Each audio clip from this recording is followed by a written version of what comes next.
Copts in Sudan may refer to people born in or residing in Sudan of full or partial Coptic origin. Sudan has a native Coptic minority, although many Copts in Sudan are descended from more recent Coptic immigrants from Egypt. Copts in Sudan live mostly in northern cities, including Obeid, Atbara, Dongola, Khartoum, Omdurman, Port Sudan, and Wad Medani. They number up to 500,000, or slightly over 1% of the Sudanese population. Due to their advanced education, the role in the life of the country has been more significant than the numbers suggest. They have occasionally faced forced conversion to Islam, resulting in their emigration and decrease in number. Modern immigration of Copts to Sudan peaked in the early 19th century, and they generally received a tolerant welcome there. However, this was interrupted by a decade of persecution under Mahdist rule at the end of the 19th century. As a result of this persecution, many were forced to relinquish their faith, adopt Islam, and intermarry with the native Sudanese.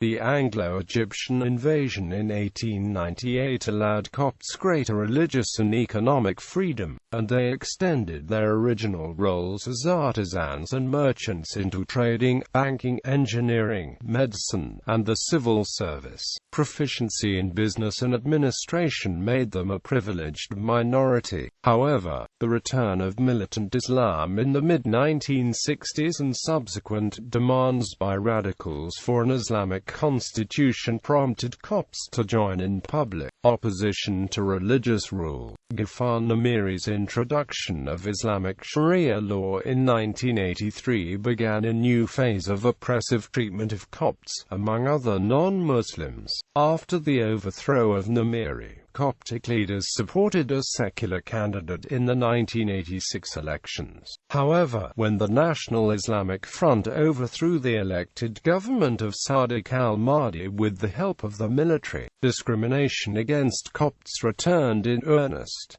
Hundreds of Copts were dismissed from the civil service and judiciary. In February 1991, a Coptic pilot working for Sudan Airways was executed for illegal possession of foreign currency. Before his execution, he had been offered amnesty and money if he converted to Islam, but he refused. Thousands attended his funeral, and the execution was taken as a warning by many Copts, who began to flee the country. Restrictions on the Copts' rights to Sudanese nationality followed, and it became difficult for them to obtain Sudanese nationality by birth or by naturalization, resulting in problems when attempting to travel abroad. The confiscation of Christian schools and the imposition of an Arab-Islamic emphasis in language and history teaching were accompanied by harassment of Christian children and the introduction of hijab dress laws.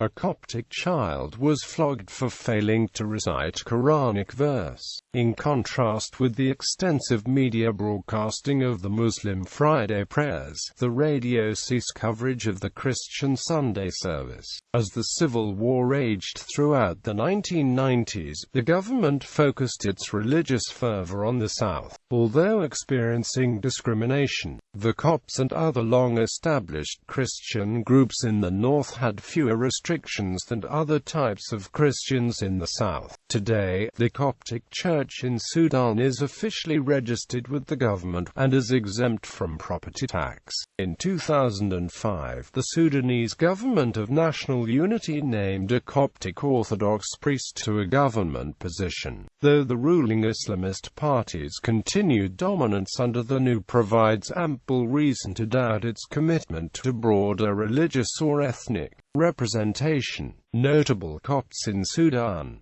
Bishop Karis, a Coptic Orthodox bishop born in Sudan.